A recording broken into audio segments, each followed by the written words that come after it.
روزہ دار کتنا خوش نصیب ہوتا ہے کہ ہر وقت اللہ پاک کی رضا حاصل کرتا رہتا ہے، یہاں تک کہ جب افطار کا وقت آتا ہے تو اس وقت وہ جو کچھ بھی جائز دعا اللہ تعالیٰ کی بارگاہ میں مانگتا ہے، اللہ عز و جل اسے اپنے فضل و کرم سے قبول فرماتا ہے۔ چنانچہ حضور نبی کریم صلی اللہ علیہ وآلہ وسلم کا فرمان عالی شان ہے، 3 لوگوں کی دعا رد نہیں کی جاتی۔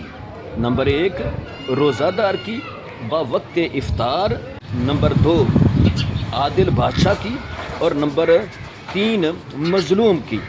ان تینوں کی دعا اللہ پاک بادلوں سے بھی اوپر اٹھا لیتا ہے اور آسمان کے دروازے اس کے لیے کھل جاتے ہیں، اور اللہ تعالیٰ فرماتا ہے مجھے میرے عزت کی قسم میں تیری ضرور مدد فرماؤں گا اگرچہ تاخیر ہو جائے۔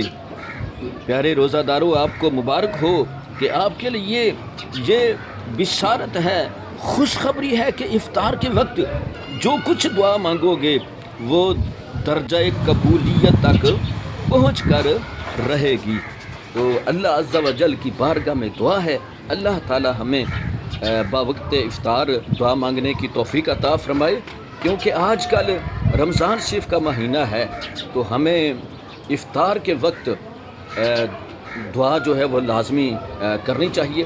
تو جب بھی دعا مانگیں اول آخر درود پاک لازمی پڑھ لیا کریں۔ اللہ و جل کی بارگاہ میں دعا ہے کہ اللہ تعالی ہمیں عمل کرنے کی توفیق عطا فرمائے۔ آمین۔